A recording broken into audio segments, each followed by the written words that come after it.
Hey guys, it's Tessa. So today I thought we would just talk about a project I've been working on for several months at this point. And I've shown a little bit of progress on throughout my time working on it, but I thought we would discuss the cardigan. For those of you who don't know or who are maybe just finding my channel for the first time, one, I primarily crochet and don't knit super often. I want to get more into knitting, so I decided to jump headfirst into making a cardigan. Doesn't sound very scary, right? However, I should note, one, I'm using fingering weight yarn. Two, it's superwash wool, which means the yarn doesn't felt. And that only becomes a problem because I'm also steeking the front of this cardigan. So, that's where we're at currently. I have made the sleeves and attached them. They look a little insane because they're just like hanging in there. I'm currently at a point, I'll put the photo up here that I took today, but I'm currently at a point where I just need to get through on the chest up to the neck shaping. I'm a little bit nervous, I won't lie, about how I'm going to make this a V-neck cardigan and not like the collared version. I think it's honestly pretty easy to do it, to make it the V-neck, and I think I've just overthought it, so now it's overcomplicated in my head. But it should be fine. My armholes are going to be a little bit deep as well, which is not what I was intending, but I'm kind of fine with it. I think realistically the problem is I didn't do enough stitches on the sleeves, so I kind of screwed myself a little bit, but I think it'll be fine in the end, especially once, you know, the front panel's not just stuck together. So this is where the front seam is. These three markers are like my front points. I'm using this lovely green and brown yarn. Let me give you a close-up. And this is in the Drops Baby Merino, which I don't know if that's any different from any other merino. I don't know shit. But point is, that's what this yarn is.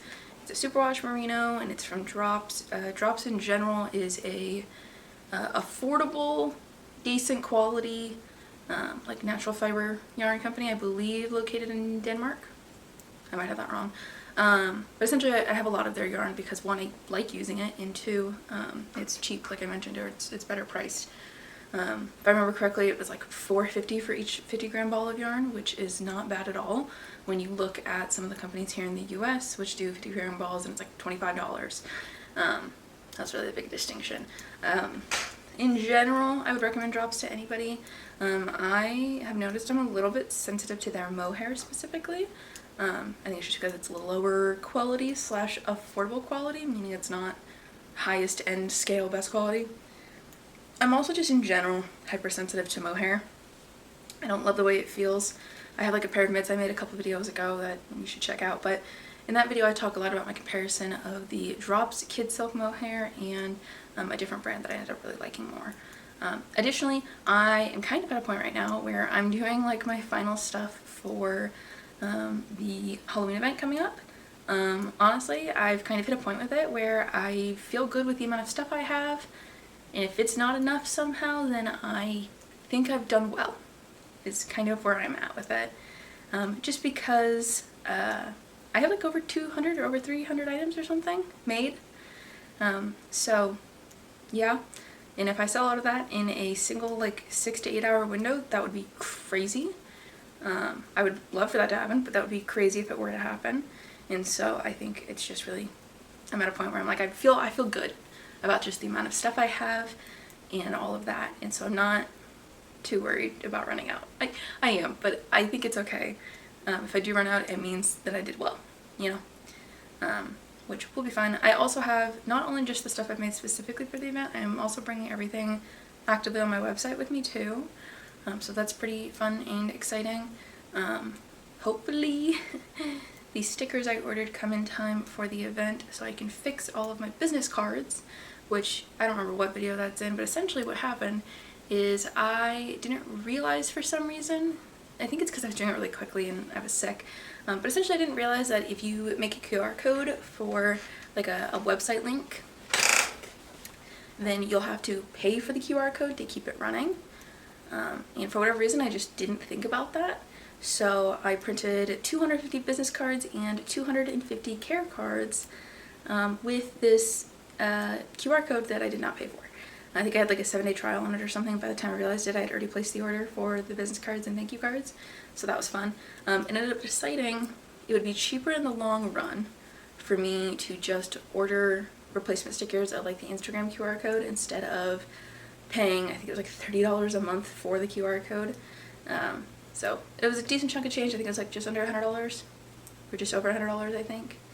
But I also think I got a total of 300 of the updated QR code stickers. I'm going to put them on all 248 of the business cards I have, and then the remaining 52 on a bunch of the thank you cards, so that for the cardigans and the tops, when those get sold, I can stick one of those in there, as it has like care instructions on it and things like that.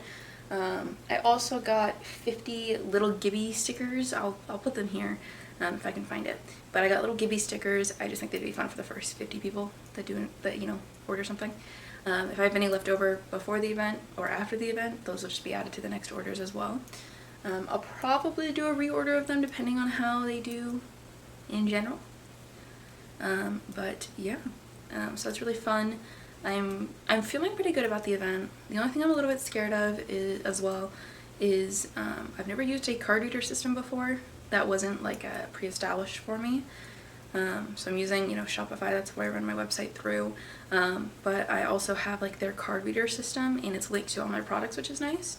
It makes things a little bit easier for me. However, with that being said, I'm worried that like something's gonna go wrong with the card reader. Like I'm pretty sure I need 1, Bluetooth on, and 2, I need internet. So I'll probably have to hotspot my phone, connect it to the thingy, or connect the thingy to my phone, and then Bluetooth it as well. So I'm gonna kill my phone battery, which I don't really care about that too much. But luckily, because I'm using Shopify, I can basically do any form of payment except for Zelle, my personal banking property company, who I bank with, is not recognized on Zelle for some reason. I think it's just because it's a state, oh my god, only located in my state bank. Oh my gosh, I'm like having a stroke today. But basically it's just not showing up on Zelle, so I can't create an account through Zelle. However, the way Shopify works, I believe you can do everything except for like Afterpay and those types of things on your little card systems. So any major credit card company, I can even do Apple Pay. I think I can do Samsung Pay as well. I don't remember for sure, but that's really fun. I also have Venmo and Cash App set up as well, just in case. And I should have some cash with me at the event as well, just in case. So that'll be fun. I'm also a little bit, this is even like a real thing to be worried about. I'm a little bit worried about that everything's not going to fit in my husband's car. For those of you who don't know, we technically own a sports car. So fancy, I know. I think it's a 2016 or 2014 Camaro. And for those of you who don't know, there's no space in a Camaro, really. It's a 4-door too. So really we have baby amount of space. A friend of mine who's like 3 inches shorter than me, I'm only 5'6", is like 3 inches shorter than me, barely fits in our backseat. So that's gonna be fun. We went to IKEA and we got my desk. You can see it's like really long. My seat had to be pulled all the way as far as it could go forward, and I had to sit there like hunched over for the 20-minute drive back to our place. So I'm a little nervous. Honestly though, I think we're gonna do one trial run where we put the tables, canopy, and this other item I have coming. It's a clothing rack. We're gonna put all of that in the car and just see how that fits. And if that's cramping up, then the rest of it's definitely not gonna fit. That's not even including my products at all. So that's not very fun, fresh, or exciting. A friend of mine who I've talked about a little bit on here, I don't think I've ever said their name though. They live somewhat near me, so depending on how busy they are at the time, I might see if they'd be willing to help bring up like half the items, just so that I don't have to rent a U-Haul, honestly. When we moved last, we only rented it for I think like 7 hours, and it was like $100 bill or like an $80 bill. I don't want to add that to my daily fees. Also, I am planning on doing a video for like everything I brought to the market, how the market went, expenses, totals, how much did I make, if anything, which is really exciting as well. I know that's the kind of video that a lot of people like to see. I'm excited to make it. I will note the only things I'm not including in the like expenses category is going to be like the purchasing price of the tables, canopy, and clothing rack. It's things I already had / wanted to get anyway. there's that. The only things I'm going to include fee-wise is going to be my booth fee, which was $150, any gas we spend, and any food we buy that day. Luckily, our little man, Gibatron, can come with us, and he will be there at the event. I'm hoping if I have enough time, could be doing it now, but if I have enough time, I'm going to make Gibby a little dragon outfit that he can wear. I think that would be really cute and really fun as well. But I love how this video is supposed to be about this, and I'm just ranting. But yeah, I'm a little nervous for the event. Today is currently the 2nd of August. Today's currently the 2nd of October. So I'm a little nervous. I think it's just like I'm already kind of an anxious person, to be fair, on medication daily for my anxiety. But I think I'm just really scared that like it won't go well, or maybe it'll go too well and I'll like sell out of everything in the first few hours, and then I'm just kind of sitting there twiddling my thumbs. Like, I don't know. I'm just worried. I think I've said this previously as well. My only goal here at the event is just to make Bath my booth fee, and if I don't, that's also fine with me. I'll have items on my shop regardless. Like, it doesn't matter really. So that's nice. I'm also just nervous how many people are gonna be there. I don't know. Anyway, back to this cardigan though. I was hoping to have this cardigan done before this weekend, because on Saturday I am going to something called Lambtown in Dixon, California. So that's really fun. Basically, it's just a fiber festival, but for like NorCal, basically. I'm really excited to go to it. The knitting group I'm in, a lot of people will be there. I've never been to a fiber fest before, so that's really exciting. I plan on doing a vlog for that as well. But yeah, I'm excited and terrified at the same time to go to this thing, just because I know I can burn a hole in my wallet if I want to. So my goal is to only get a sweater's quantity of yarn to either make I believe it's called the Kathy cardigan. Let me pull it up. Hold on. Both these patterns are from La Brea. And they are the Kathy cardigan, that's this one, and the Daft Days cardigan, that's this one here. I'm not sure which one I want to make. I kind of want to make both, but it'll depend a little bit on what yarn I can find there. I really like the way the color striping is in the Daft Days. I really want to deal with holding mohair for the Kathy cardigan. But with the Kathy cardigan, I'm pretty sure I can also just get the same weight of yarn. It's a DK. Basically, it's a fingering held with a mohair, which makes it like a DK. Correct me if I'm wrong, knitting people. I usually only use worsted, so I'm not the most knowledgeable on the other weights. But then the Daft Days cardigan is also a DK. So I think realistically it just depends on what I see there. Like, if I find two colors I like, then yeah, I can do the Daft Days one. I could also do that in a solid if I wanted to, and same thing applies with the Kathy cardigan. I could do that one in solid or striped if I wanted to, just depends. Regardless, it'll be my first pattern. It's from Gray Bea, and I'm just excited. It'll be some of my first cardigans as well outside of this one. I'm a cardigan person, by the way, if you guys couldn't tell. I prefer cardigans over like sweaters usually. It's just because I get warm pretty easily, so I want to like take the warm thing off quickly. But regardless, yeah, it's really exciting. I'm excited for Lambtown. I'm gonna see sheep for the very first time, so that will be pretty cool too. Basically the way I got my husband to say yes is because I told him I'd never seen sheep before. He was like, alright, well then we have to go, and I was like, okay, buying the tickets now. So it's really fun. But this cardigan I was hoping to have finished before then, because wouldn't that be awesome? I just don't think it's going to be plausible. Like I said, today's the 2nd and the event is on the 4th. So he won't have time for that.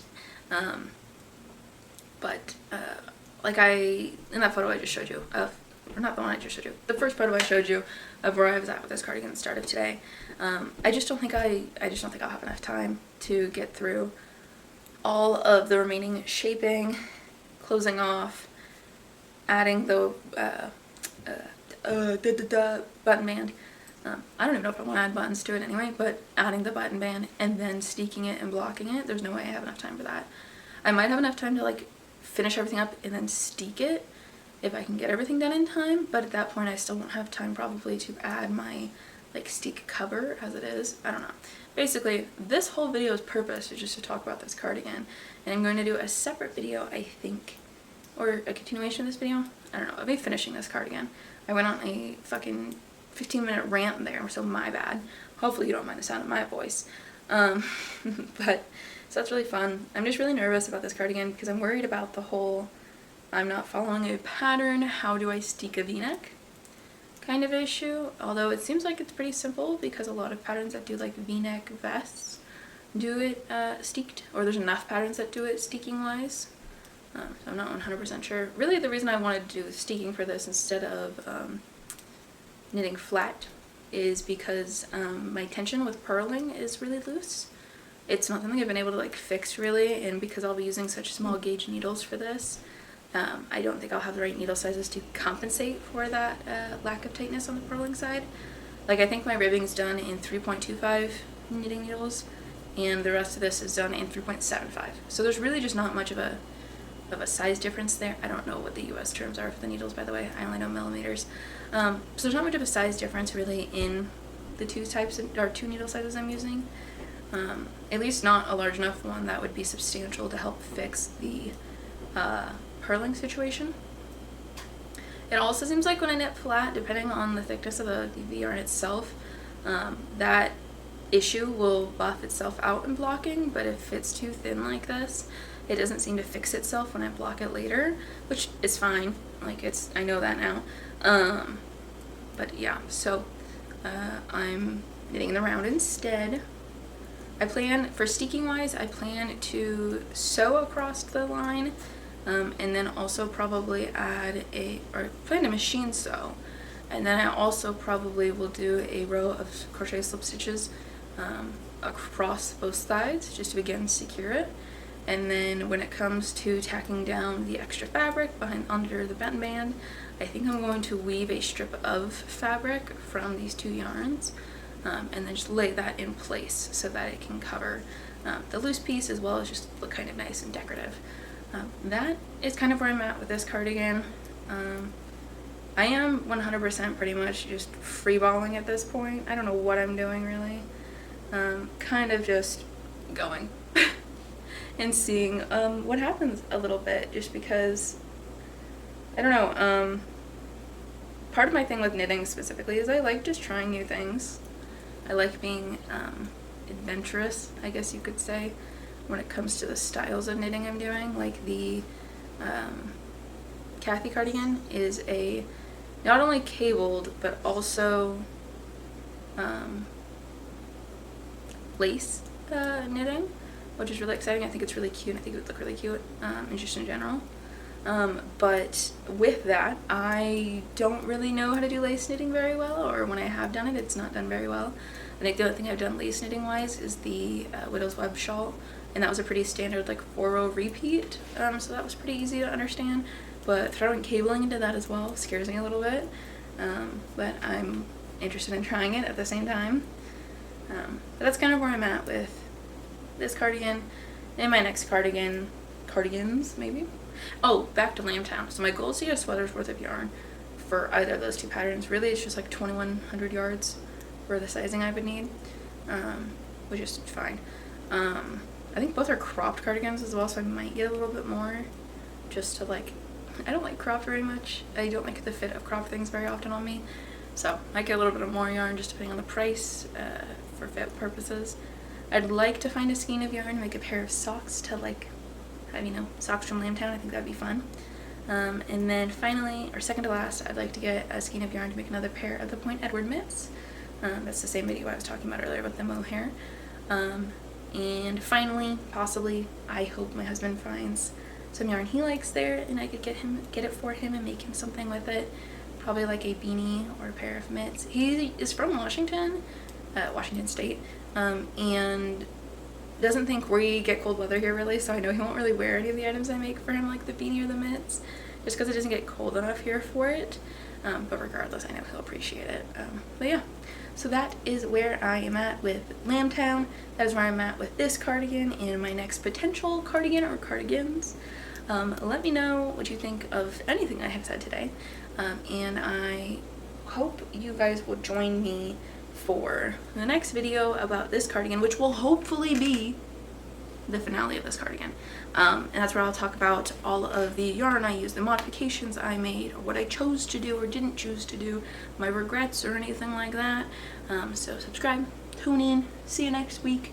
I think this video for this guy will be up in a couple weeks probably. I've got kind of a lot happening in the month of October as well before I sign off. I've got all the weekends except for the weekend of the 11th booked currently with stuff, so that's a little stressful. But anywho, that is it for this video. I hope you guys enjoyed it. Subscribe if you want to hear more from me. I'll be yapping regardless. And I'll see you guys next time. Bye.